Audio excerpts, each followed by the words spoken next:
আসলতে আমি যি ধৰণে আমি ঘোষণা কৰিছিলোঁ প্ৰাইজসমূহ সেইমতে আমাৰ আজি প্ৰাইজসমূহ তেওঁলোকৰ মাজত বিতৰণ কৰা হৈছে আৰু এটাই ভাল লাগিছে বতৰে আমাক অকমান সহায় কৰিছে আজি আৰু কাৰণ বৰষুণ দি থকা হলে হয়তো মাছো আৰু নাহিলেহেঁতেন এতিয়া প্ৰত্যেকেই অন্তত প্ৰায় 200 পিছমান মাছ আমাৰ আজি উঠাইছে আৰু ভাল লাগিছে হেতুতে যদি তেখেতসকল ইমান দূৰৰ পৰা আহি যদি মাছ উঠাবলৈ নাপালেহেঁতেন আমি আমাৰো বেয়া লাগিলহেঁতেন আৰু দ্বিতীয় কথা হৈ গ'ল খেলখন যথেষ্ট সুকলমে পাৰ হৈ গৈছে কোনো ধৰণৰ ইয়াত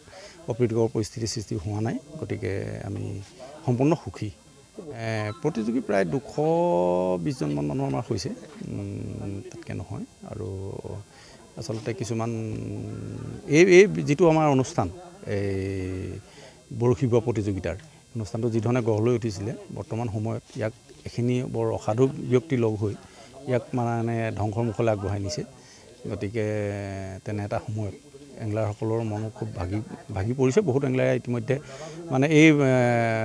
খেলখনৰ পৰা আঁতৰিয়ে দিছে তাৰ মাজতো আজি আহিছে এখেতসকল ভাল লাগিছে ডিমাপুৰৰ যথেষ্ট ব্যক্তি আহিছে আপোনাৰ ওপৰৰ কি ক'ব মঙ্গলদৈৰ পৰা আহিছে আপোনাৰ গোলাঘাট আহিছে লখিমপুৰ ধেমাজি এনে যথেষ্ট দূৰৰ পৰা আহিছে তিনচুকীয়াৰ পৰাও আহিছে আমাৰ মানুহ গতিকে আমি তেখেতসকল সকলোকে আজি আপোনালোকৰ যোগেদি ধন্যবাদ জ্ঞাপন কৰিছোঁ হয়তো আমাৰ অজানিতে কোনোবাখিনিত কিবা ভুলো হৈ যাব পাৰে গতিকে আমি ভাবিছোঁ তেখেতসকলে সেইখিনি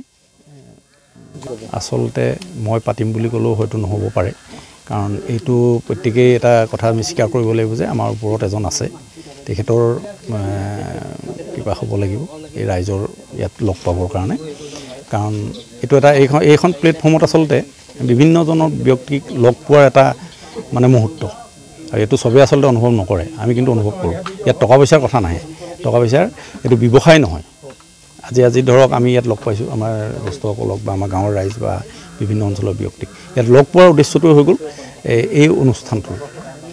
গতিকে ইয়াক আমি যদি ব্যৱসায় ভিত্তিত ভাবি লওঁ কোনোবাই যদি লাভালাভৰ কথাটো বেছিকৈ ভাবে তেতিয়াহ'লে হয়তো এই অনুষ্ঠানটো নাথাকিব আৰু ইয়াৰ যিটো সুদূৰ প্ৰসাৰী প্ৰভাৱ এইটো শেষ হৈ যাব